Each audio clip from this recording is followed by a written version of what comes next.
The ancient station known as Athera Prime had stood in the cold light of a dying red giant for over 4,000 years. And in all that time, the Galactic Council had never been summoned with such urgency. High Arbiter Tyvalin Korshi stood at the center of the great circular chamber, his insectoid body tall and rigid, his four segmented arms folded behind his back, as he watched the delegates flood in from every corridor and transport pod on the station. There were over 300 species in the Galactic Concord, and right now it seemed like every single one of them was shouting. "Order!" Tyvalin called out, his voice sharp and clicking through the universal translators that lined the chamber walls. "I will have order in this chamber, or I will seal the doors and let you all scream at each other in the hallway." The noise dropped, but only a little. To his left, the serpentine body of Ambassador Drethik Vaccine coiled tighter around his speaking platform, his scaled face locked in a permanent expression of suspicion and barely hidden anger.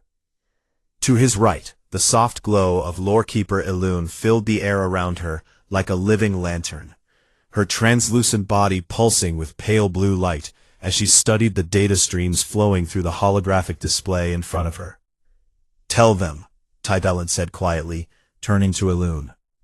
Elune lifted one delicate hand and the lights in the chamber dimmed as a massive holographic projection filled the center of the room, showing the far edge of known space, the region every species in the Concord simply called the Outer Veil. 14 hours ago, Elune began, her voice like wind moving through crystal. Our deep-range sensor network in the Karath expanse detected an energy signature moving through the Outer Veil. She paused and let the data speak for itself. The projection zoomed in, and a bright point of light appeared on the map, moving steadily inward. From the darkness beyond the border of explored space, "The signature is massive," Elune continued, "and it is not a star, not a comet, not a rogue planet, and not any kind of natural phenomenon we have ever recorded." The murmuring started again, low and nervous. "It is a ship." The chamber erupted. Tyvalin let them shout for exactly 10 seconds before he slammed his foreclaw against the speaking platform with a crack that echoed off the vaulted ceiling. "Silence," he commanded, and the room obeyed. Ambassador Drethik uncoiled slightly and leaned forward, his forked tongue tasting the recycled air of the chamber as if he could smell the danger from here. "How large?" Drethik asked, his voice a low hiss that the translators rendered into something cold and sharp. Elune hesitated, and that hesitation alone sent a wave of unease through every delegate in the room. "We are still refining the data," she said carefully. "Energy displacement and the gravitational wake it is leaving behind. Our current estimate places the vessel at somewhere between 20 and 25 kilometers in length." For a long moment, nobody spoke. The largest warship in the Concord's combined armada was the Gorath flagship, and that ship measured just over half a kilometer from bow to stern. 25 kilometers was not a warship. 25 kilometers was a city. "That is impossible," said a delegate from the Marathi Collective, a small avian species known for their nervous temperament. "No species could build something that large. The structural requirements alone would—" "And yet, there it is," Drethik interrupted, his tail curling with agitation, "moving toward us at a speed our fastest scouts cannot match." Tyvalin turned to the holographic display and studied the trajectory in silence for a long moment before he spoke. "Lorekeeper, what do we know about the Outer Veil?" Elune dimmed slightly, which among her people was a sign of discomfort. "Very little, High Arbiter, and that is by design. The Veil was surveyed and abandoned by the founding species of the Concord nearly 3,800 years ago. The region was classified as uninhabitable due to extreme radiation belts, unstable star systems, and a near-total absence of resource-rich worlds. No Concord vessel has entered the Veil in over 2 millennia. "So whatever is in that ship," Tyvalin said slowly, "it came from a place we threw away." The weight of that statement pressed down on the chamber like a physical thing. Drethik rose to his full height on his platform, his hood flaring wide in a display that among the Vaccine was a demand for attention and respect. High Arbiter, I will not mince my words. This is a threat. An unknown vessel of impossible size is approaching our borders from a dead zone, and we are sitting here talking about sensor data. I move for an immediate military response. Full mobilization of the combined armada to the Veil's edge. Murmurs of agreement rippled through the chamber, and Tyvalin could feel the fear spreading like fire through dry grass. He raised one claw. I do not disagree that we must act, Ambassador, but I will not throw 8,000 warships at an unknown contact without first attempting communication. The Concord was founded on the principle that we speak before we strike. Drethik's eyes narrowed to slits. Principles are a luxury of the safe, Arbiter. Tyvalin held the ambassador's gaze without flinching. Then we will go with both. Fleet Admiral Korath Tan. From the military gallery above the main floor, a massive figure rose. Korath Tan of the Goreth, a towering creature of dense muscle and armored skin, with 4 powerful arms, and a face that looked like it had been carved from gray stone by someone who did not believe in softness. High Arbiter, Korath said, his voice deep enough to vibrate the floor. Mobilize the combined armada, full strength, move to intercept at the Kythera threshold. That is the outermost charted system in the Veil approach, and it will give us room to maneuver. Korath nodded once. And send the diplomatic envoy fleet alongside, Tyvalin added. The flagship Whisper of Accord will lead the contact effort. We will meet this unknown with both an open hand and a closed fist, and we will let them choose which one they prefer. The orders went out, and the chamber slowly emptied as delegates rushed to their private channels to warn their homeworlds. Within the hour, the greatest military mobilization in living memory was underway. 8,000 warships from dozens of species, along with support craft, medical frigates, and scout wings, all converging on a single point at the edge of the known galaxy. Tyvalin remained in the empty chamber long after the others had gone, staring at the holographic projection of the outer veil and the small bright point that was still moving, still coming closer. He heard the soft chime of light behind him, and knew Eluun had stayed as well. You held something back, he said without turning. Eluun drifted closer, her glow dimming to almost nothing, which meant she was afraid. The energy readings from the vessel's reactor, High Arbiter. I did not share the full analysis with the chamber, because I did not want to cause a panic. Tell me, the reactor output of that single ship exceeds the combined energy generation of every vessel in our armada. Not by a small margin, by a factor of nearly 40. Tyvalin's claws tightened on the railing of his platform. One ship, he said quietly. One ship, Eluun confirmed, her voice barely a whisper of light. The holographic star map hummed softly in the silence between them. Somewhere in the black void, beyond the edge of everything they knew, something enormous was getting closer with every passing second. Tyvalin closed his eyes and wondered, for the first time in his very long life, if the galaxy was about to change forever. And deep in the part of him that was not a diplomat, but simply a living creature with instincts older than language, he already knew the answer. 3 days later, the combined armada of the Galactic Concord arrived at the Kythera threshold, and for the first time in centuries, the full military power of 312 spacefaring species hung in formation against the black canvas of empty space.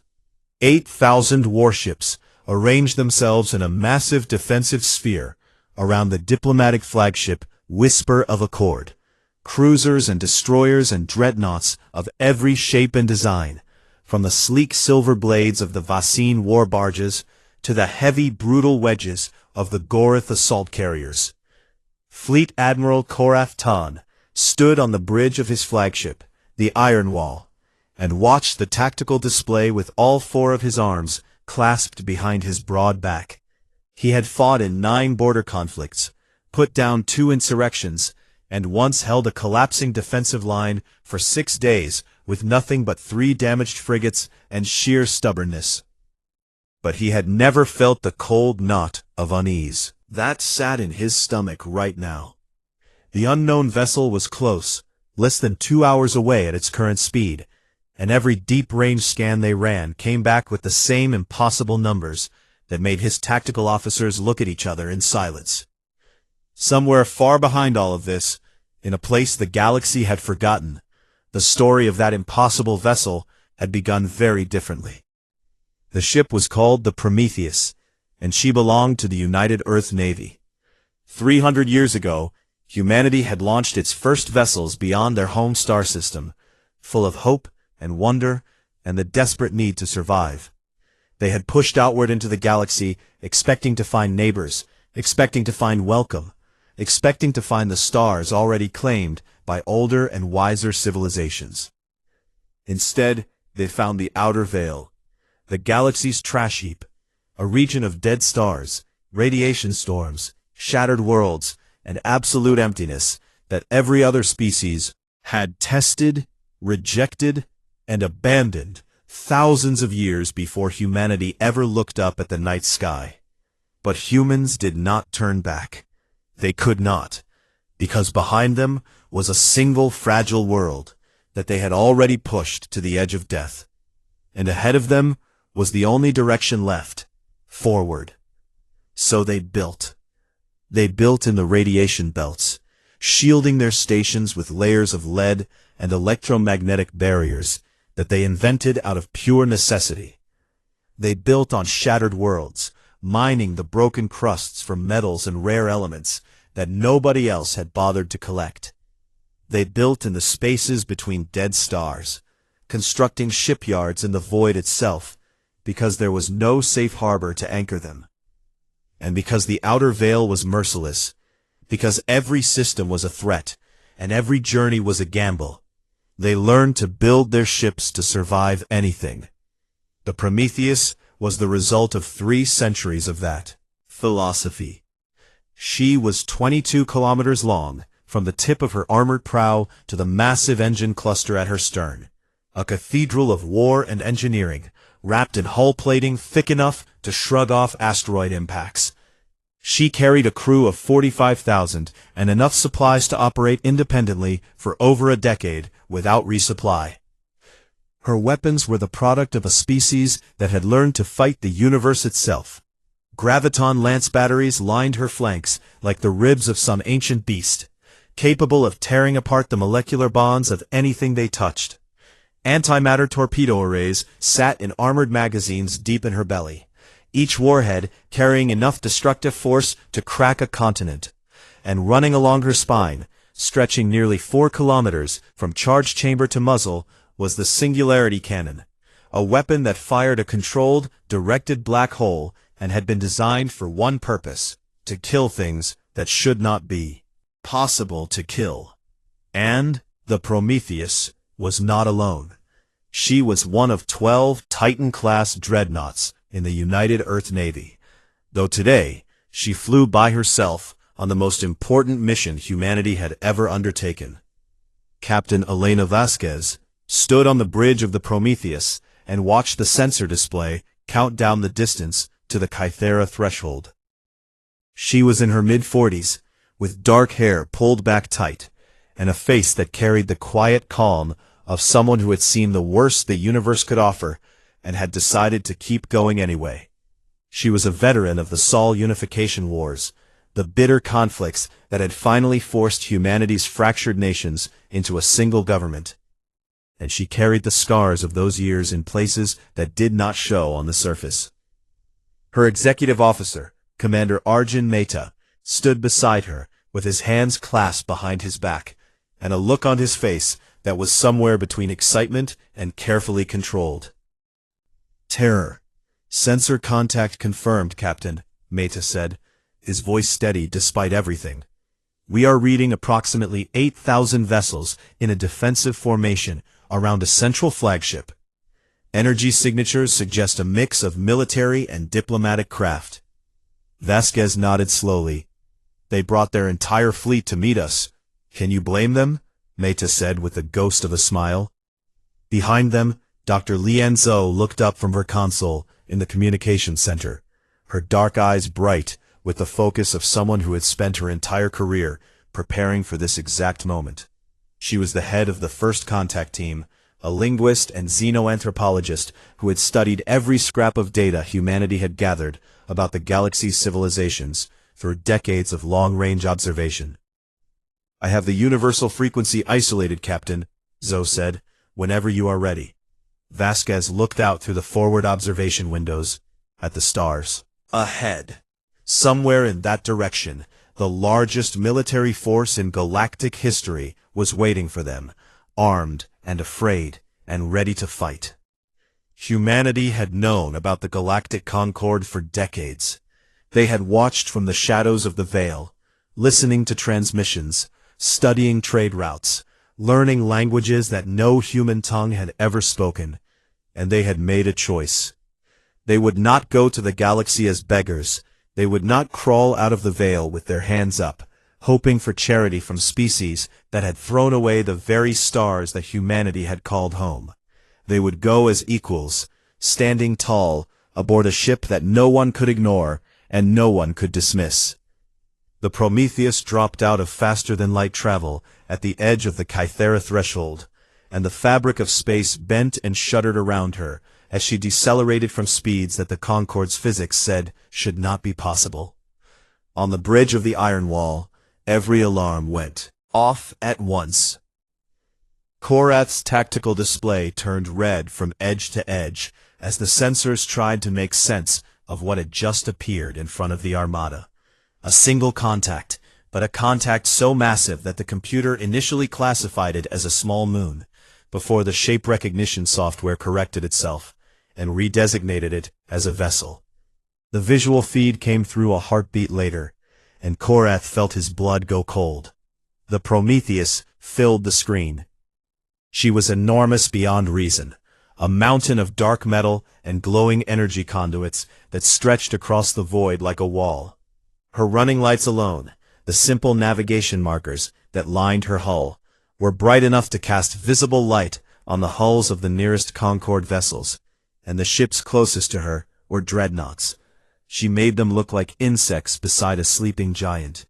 Across the Armada, 8,000 crews stared at their screens in stunned silence. Accord. High Arbiter Tyvalin gripped the edge of his console and said nothing for a very long time.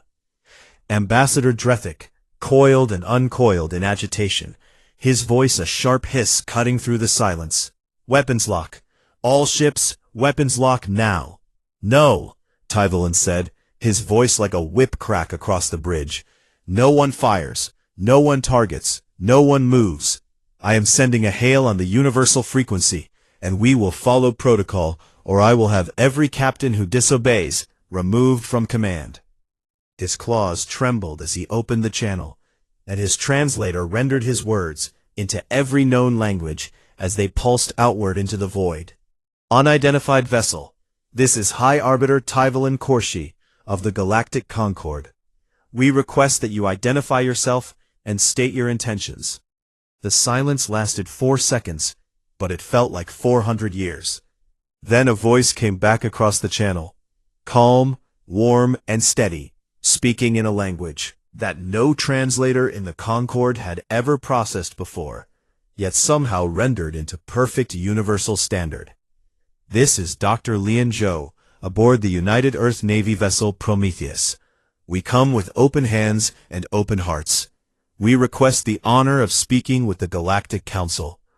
8,000 warships floated in the dark, and not a single one of them made a sound. The negotiations began 6 hours after first contact, and they began badly. High Arbiter Tyvalan had insisted on a neutral setting, so the talks were held aboard the Whisper of Accord, the Concorde's diplomatic flagship, a graceful vessel of white metal and crystal that had hosted peace summits and treaty signings for over 1,000 years. The main conference chamber was a wide circular room with a domed ceiling that projected a live image of the stars outside, and it was designed to make every species feel welcome. The temperature was moderate, the lighting was soft, and the seating had been adapted to fit the bodies of a dozen different races. But no amount of careful design could hide the tension that filled the room like smoke. High Arbiter Tyvalan sat at the head of the table, with Lorekeeper Elune glowing softly beside him. Ambassador Drethik had taken a position at the far end, his serpentine body coiled high on his platform so he could look down at everyone else. Fleet Admiral Korat stood against the wall with his 4 arms crossed, saying nothing, watching everything. And across the table from all of them, Captain Elena Vasquez appeared as a holographic projection, transmitted from the bridge of the Prometheus. Tyvalan studied the human's image with great care. She was small, far smaller than he had expected, soft-skinned, with no armor plating, no claws, no natural weapons of any kind that he could see. She looked fragile, in a way that made the existence of the ship behind her feel like a riddle that the universe was playing on him. Captain Vasquez, Tyvalan began, choosing his words with the precision of someone who knew that a single wrong phrase could start a war. On behalf of the 312 member species of the Galactic Concord, I welcome you to this summit.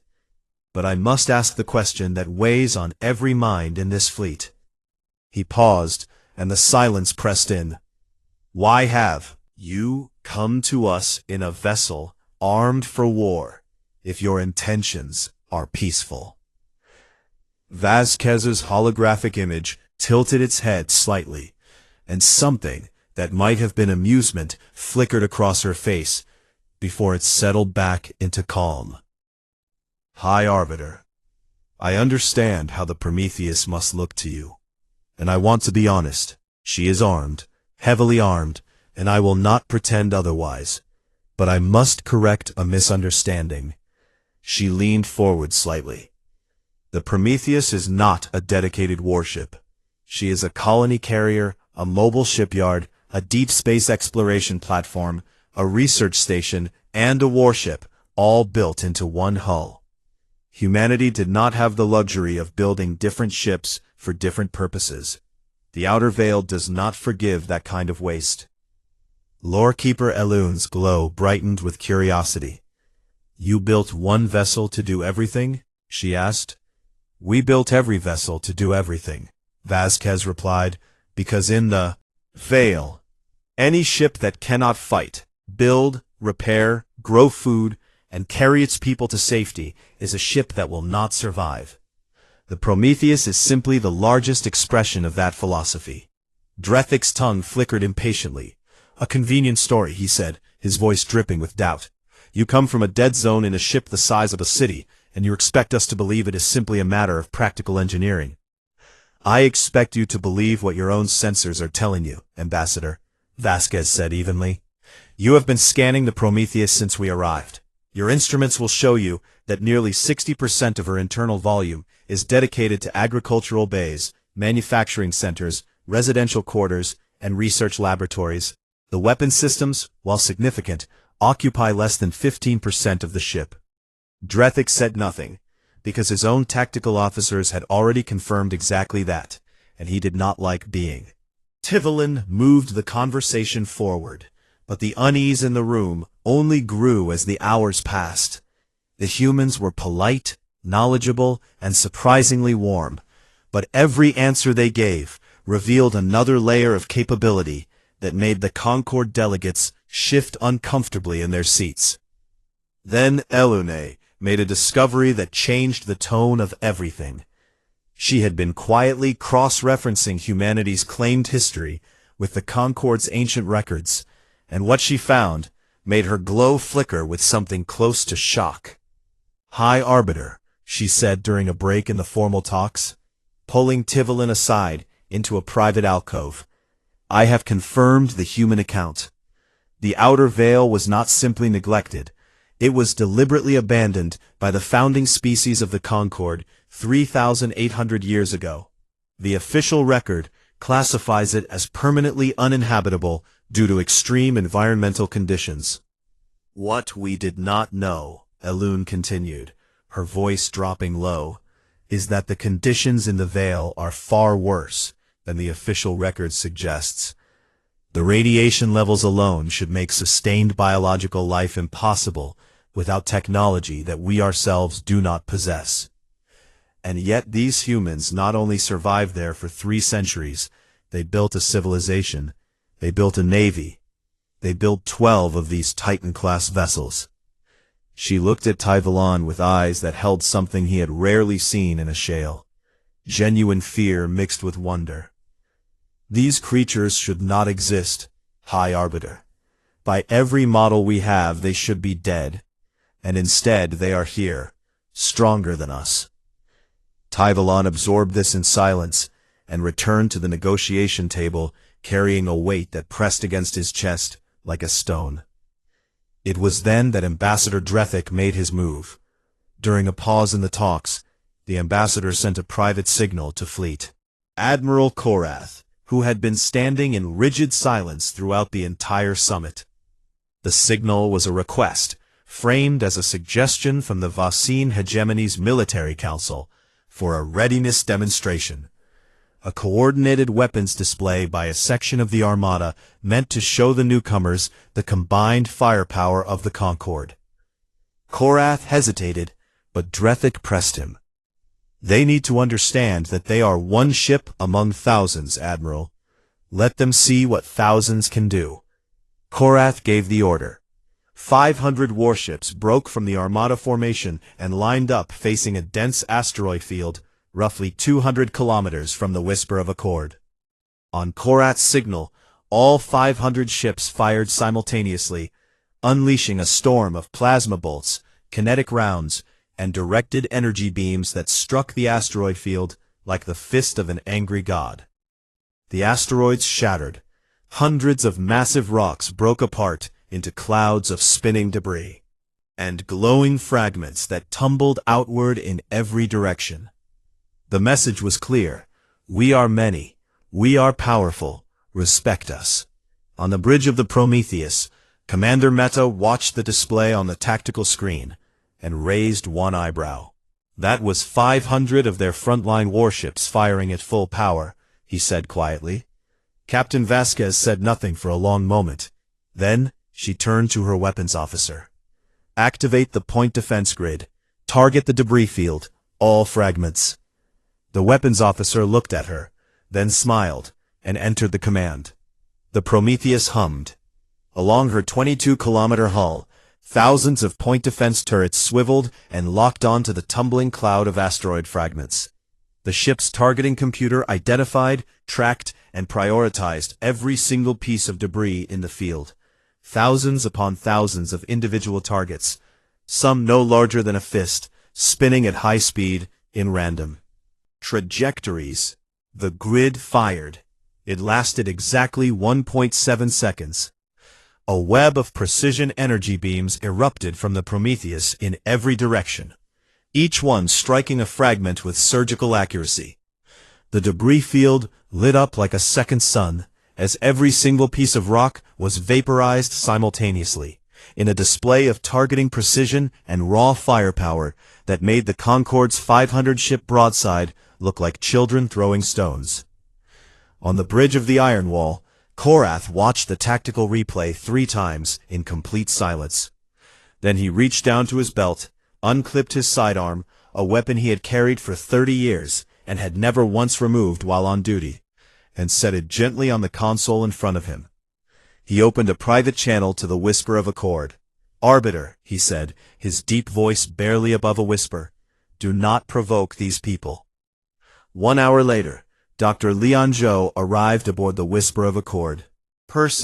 She came through the airlock with a small team of 5 humans, and not one of them wore armor or carried a weapon. They carried gifts instead, a collection of music from Earth's many cultures, stored on a crystal data drive. Seeds from a dozen different plants that grew in humanity's Veil colonies. A portfolio of artwork spanning 3 centuries of human expression in deep space. and a single bottle of red wine from a vineyard on Mars. The council delegates stared at the humans with a mixture of confusion and something that none of them could quite name. These creatures were small. The tallest among them barely reached Tyvolin's chest. They were soft, with thin skin, and no visible defenses. They smiled with flat teeth that were clearly not designed for combat. They moved with a gentleness that seemed impossible to connect with the iron giant floating outside. Dr. Zhou stepped forward and extended her hand to High Arbiter Tyvolin in a gesture that the humans called a handshake. "It is an honor to meet you face to face, High Arbiter," she said warmly. "We have waited a very long time for this moment." Tyvolin looked at her small, soft hand, and then at the stars visible through the observation window behind her, where the dark shape of the Prometheus hung like a sleeping mountain. The dissonance between the two, the gentle creature and the terrifying machine, settled into his mind like a question he did not know how to answer. He took her hand carefully, afraid he might break it, and wondered what kind of universe could produce something so soft and so dangerous at the same time. The diplomatic summit entered its second day, and for the first time since the Prometheus had appeared, something close to hope had begun to grow in the conference chamber aboard the Whisper of Accord. Dr. Leon Zhou had spent hours presenting humanity's case for membership in the Galactic Concord, and she did so with a warmth and openness that caught the delegates off guard.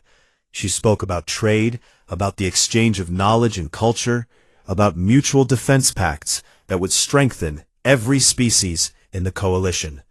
She showed them holographic images of human cities built inside hollowed asteroids, of farms growing under artificial suns in the hearts of dead moons, of children playing in the corridors of ships that sailed through radiation storms like boats on a rough sea. Several of the council species found themselves leaning forward, drawn in by the sheer strangeness and beauty of what humanity had built in the worst place the galaxy had to offer. Delegate from the Mirathi Collective, a small feathered being with wide golden eyes, asked Zhou if humans had music. And when Zhou played a recording of a human orchestra performing a piece called Clair de Lune, the Mirathi delegate closed her eyes and did not open them again until the final note faded into silence. Even lorekeeper Eluine seemed moved, her bioluminescent body shifting through colors that among the Shile indicated deep emotional resonance.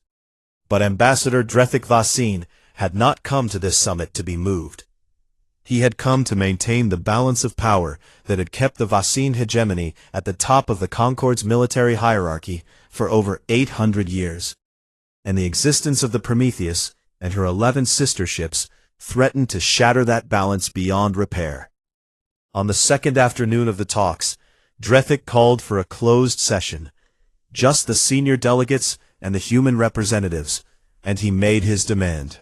"Concord has protocols for new member species," Drethik said, his coiled body rising to its full height on his platform. His hood flared wide. "And one of those protocols involves the proportional limitation of military assets. No single species may possess a disproportionate share of the Concord's total military capability." He fixed his cold eyes on Captain Vasquez's holographic image. "Your Titan-class vessels represent a disproportionate capability by any measure. As a condition of membership, humanity must decommission or disarm its Titan-class fleet and submit to standard armament limitations." The room went very still. Dr. Zhou looked at Drethik with an expression that was calm, but carried something sharp underneath. "Ambassador, you are asking us to destroy the ships that kept our species alive for 300 years. I am asking you to follow the rules," Drethik replied smoothly. Captain Vasquez's hologram flickered slightly as she shifted her weight on the distant bridge of the Prometheus. "High Arbiter," she said, addressing Tyvolin directly, "I want to be respectful of your traditions and your protocols, and I understand the concern that our capabilities raise, but I must be direct." She paused, and when she spoke again, her voice was quiet but carried the weight of absolute certainty. Humanity will not render itself defenseless as the price of admission to any organization, no matter how old or how respected. We did not survive the outer veil by trusting our safety to others, and we will not start now. If that means we cannot join the Concord, then we will be sorry for it, but we will accept it. The silence that followed was the kind that bends the air around it. Drethic's eyes narrowed, and he opened his mouth to respond with something that would certainly have been venomous and carefully designed to make the situation worse. But he never got the chance. Alert cut through the chamber like a blade. Every console, every display, every personal communicator in the room screamed at the same time with the harsh red pulse of an emergency military transmission. Fleet Admiral Korath, who had been standing in his usual position against the wall like a statue carved from granite, moved to the nearest tactical display with a speed that seemed impossible for someone his size. His 4 hands flew across the controls, and his face, already not designed for expressing warmth, went completely rigid. "Wraith Tide," he said, and those 2 words drained the color from every face in the room. Tyvalin rose from his seat. "Where?" "The Selhari Corridor, 3 sectors from our current position. A Concord defense fleet of 1,200 vessels was stationed there to guard the colony world Selhar 4. They are reporting contact with a full-scale Wraith incursion." The Wraith Tides were the nightmare that the Galactic Concord had never been able to solve. Massive swarms of semi-organic bioships that emerged periodically from beyond the galactic rim, driven by a hive intelligence that knew only consumption. They came in waves of millions, each individual creature a gnashing horror of chitin and plasma, and they devoured everything in their path. Worlds, stations, fleets, entire civilizations had been consumed by the tides over the millennia. Every species in the Concord feared them, and no one had ever found a way to stop them permanently. "Status of the defense fleet?" Tyvalin asked, his voice tight. Korath's jaw clenched. "Overwhelmed, they are in full retreat. The swarm is estimated at over 4 million individual bioships, with a central mass consistent with a hive mother. At current rates of advance, Selhar 4 will be overrun in approximately 14 hours. "How many civilians on the surface?" Elun asked quietly. 16 million. In the air, like a death sentence. Korath turned to Tyvalin with something in his eyes that the Arbiter had never seen before. Helplessness. "The combined armada is here, 3 sectors away. Even at maximum speed, our fastest ships would take 6 days to reach the Selhari Corridor. Reinforcements cannot arrive in time." "There must be something," the Marathi delegate began. "There is nothing," Korath said, and his voice cracked on the last word. 16 million souls, and we cannot reach them." The chamber fell into a silence that tasted like ash. Then Captain Elena Vasquez spoke 4 words that changed everything. "We can be there." Every head in the room turned toward her holographic image. Drethic let out a sharp hiss of disbelief. "The Selhari Corridor is 3 sectors away. Your ship is impressive, Captain, but no vessel can cross that distance in 14 hours. Our fastest ships require 6 days. And for the first time since the summit began, she allowed something to show in her eyes that she had been carefully hiding. Not anger, not pride, but the cold, burning resolve of a species that had stared into the dark for 300 years and refused to blink. "Ambassador," she said simply, "you do not know what our ship can do." She turned to someone off-screen. "Commander Maida, set course for the Selhari Corridor. Engage the Alcubierre drive at maximum output." "Aye, Captain," Maida's voice came back, sharp and ready. Through the observation windows of the Whisper of Accord, the delegates watched as the Prometheus began to move. Slowly at first, her massive bulk turning with a grace that something that large should not possess. Her engine cluster flared with a light so bright it cast sharp shadows across the hulls of the nearest Concord vessels. Then, something happened that no one in the Concorde had ever seen before. Around, the Prometheus bent. It twisted and folded and compressed in a way that made the eyes hurt and the mind rebel. The stars behind the ship stretched into long lines of light. The ship seemed to elongate and compress at the same time.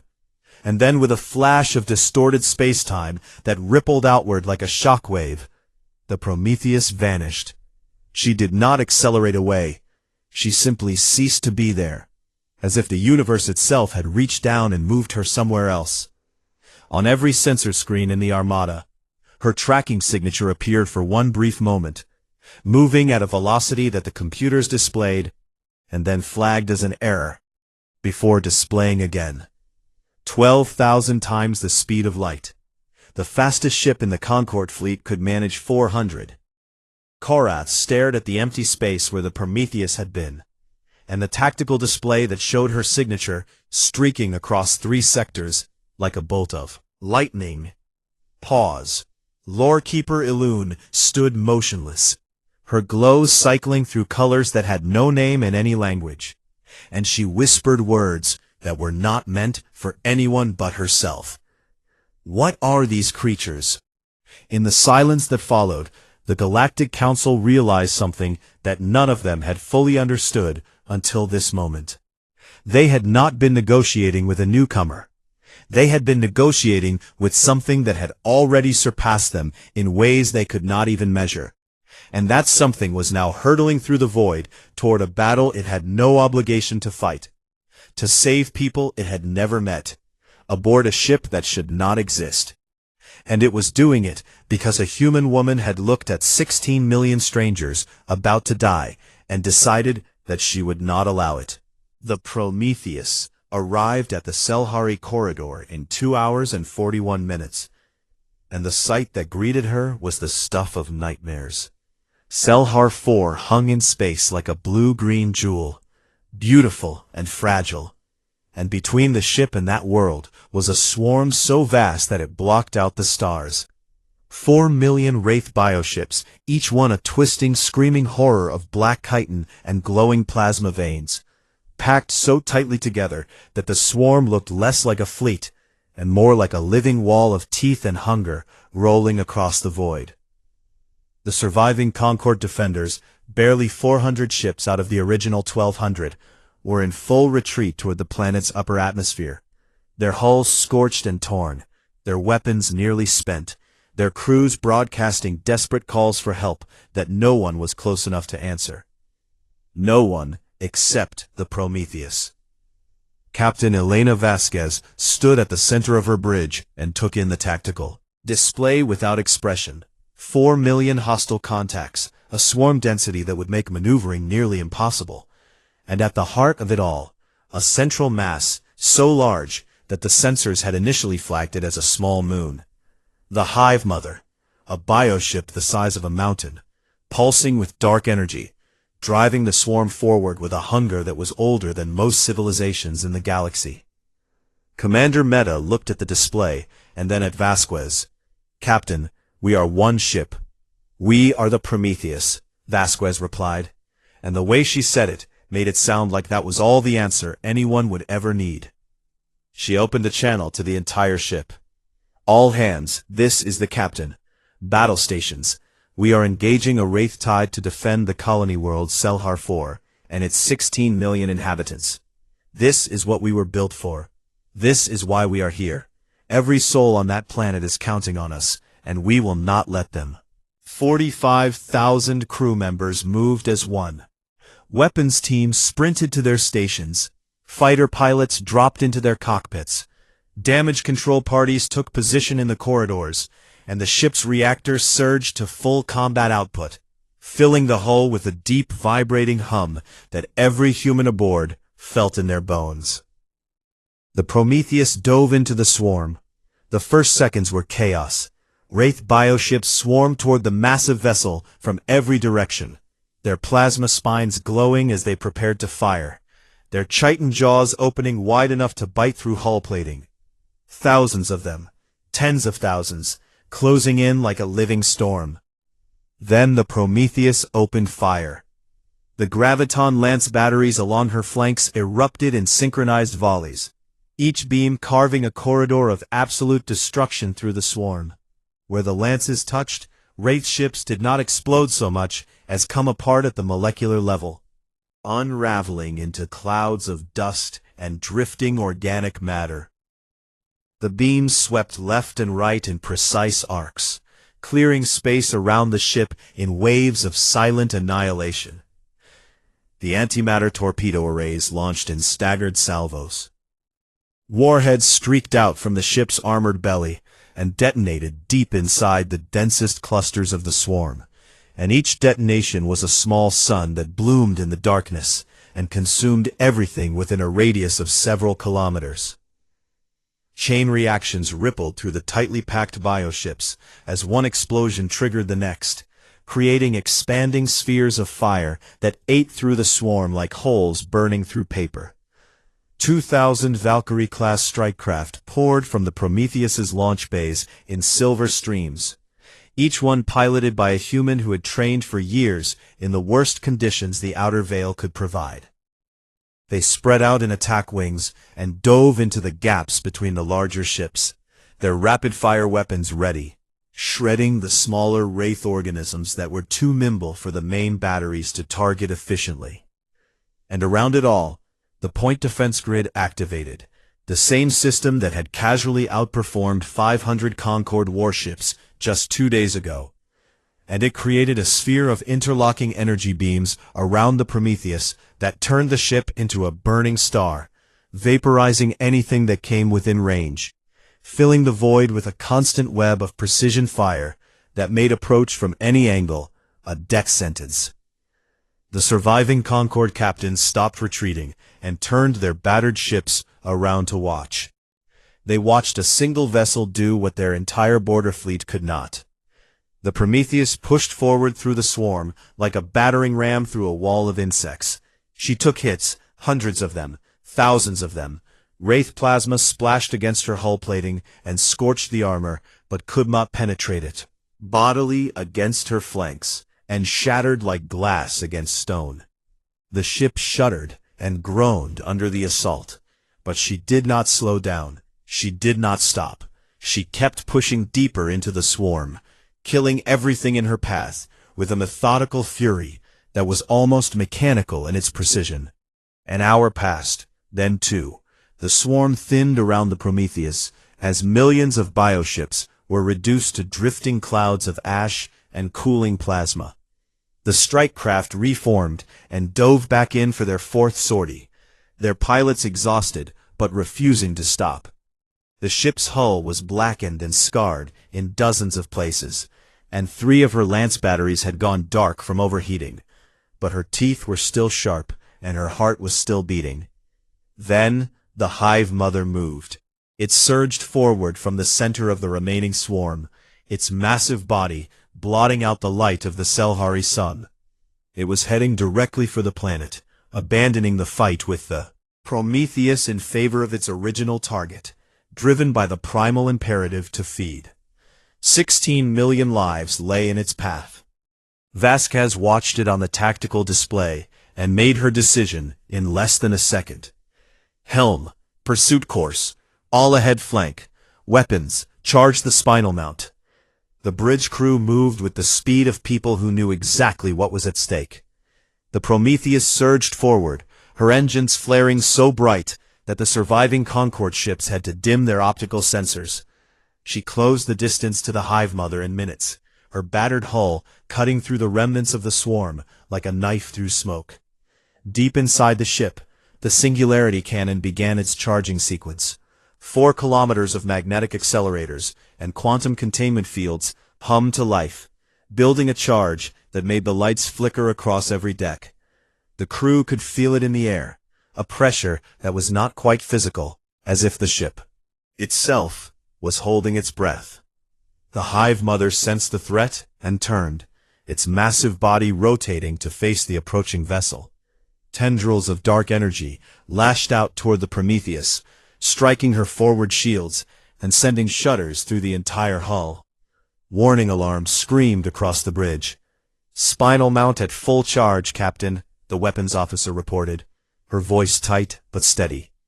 Vasquez looked at the monster filling her forward display, a creature older than human civilization, vast and terrible and hungry.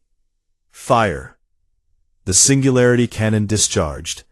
A beam of compressed spacetime erupted from the Prometheus's spine, not light, not energy, but a controlled, directed gravitational singularity that bent the void around it as it crossed the distance between the ship and the Hive Mother in less than a heartbeat. It struck the Hive Mother dead center and bored through its body from one end to the other. Through. It pulled everything inward. The creature's massive form began to collapse, folding in on itself, crushed by gravitational forces that overwhelmed every biological structure. The Hive Mother let out a sound that was not heard in vacuum, but was felt by every sensor in the corridor. A psychic scream that rippled through the swarm like a shock wave. The Hive Mother imploded. And with it, the swarm broke. The hive connection severed. 4 million bioships lost their coordination in an instant. They scattered in every direction, fleeing into the void, no longer a tide, but a routed, mindless collection of individual organisms, running from the thing that had killed their mother. The battle was over. The Prometheus hung in space above Selhar 4, scarred and burning in a dozen places, her hull blackened with the residue of 1,000 impacts. But she was intact, she was whole, and between her and the planet, there was nothing left alive that meant anyone. Harm. Captain Vasquez opened a channel on all frequencies, and her voice, tired but unbroken, reached every ship in the corridor and every relay station linked to the Concorde's communication network. Selhar 4 is secure. Humanity stands with you. Back at Athera Prime, the Galactic Council had watched the entire battle in real time, through a sensor relay. 312 species had stood in silence as a single ship, crewed by a species they had never heard of, flew across 3 sectors to fight a nightmare that was not their problem, and save 16 million people who were not their people. Ambassador Drethick sat motionless on his platform, his hood flat against his neck, his eyes fixed on the replay of the singularity cannon firing. His ultimatum, his demands, his power plays, all of it felt very small now. High Arbiter Tyvalin rose from his seat in the center of the chamber, and did something that no Korshi leader had done in the presence of another species in over 1,000 years. He lowered his head, folded all 4 of his arms inward, and bowed. It was the deepest gesture of respect his culture possessed, reserved for those who had earned honor beyond question. On behalf of the Galactic Concorde, he said, his voice steady and clear, and carrying to every corner of the ancient chamber, I extend to humanity full and unconditional membership. No conditions, no limitations, no reservations. You have earned your place among us, not with words, but with deeds, and we are honored to stand beside you. Lorekeeper Eloun recorded the moment in the Concorde's great chronicle, the living record of galactic history that stretched back 4 millennia, and the entry she wrote that day was short, because some things did not need many words. On this day, we met the humans. We feared them. They saved us anyway. Far away, above the scarred and grateful world of Selhar 4, Captain Elena Vasquez stood on the observation deck of the Prometheus, and looked out at the stars through a window that was cracked, but not broken. Commander Meta walked up beside her, 2 cups of coffee in his hands, and offered her one without a word. She took it, and they stood together in silence for a while, watching the Concorde rescue ships begin their descent toward the colony below. Do you think they will ever truly trust us? Meta asked quietly. Vasquez took a sip of her coffee and smiled. Not the smile of a conqueror, but the tired, warm smile of someone who had done the right thing and knew it. Trust is earned, Arjun. We just made the first payment. Meta nodded, and they watched the rescue ships land in silence. And in the deep black of the outer veil, Far from the eyes of the galaxy, 11 more sets of Titan-class running lights flickered to life, one by one, like stars being born in the darkness. The rest of humanity's fleet, awakened by the news. The long journey out of the shadows and into a galaxy that would never be the same. The wolves had come to guard the flock, and they were not going back.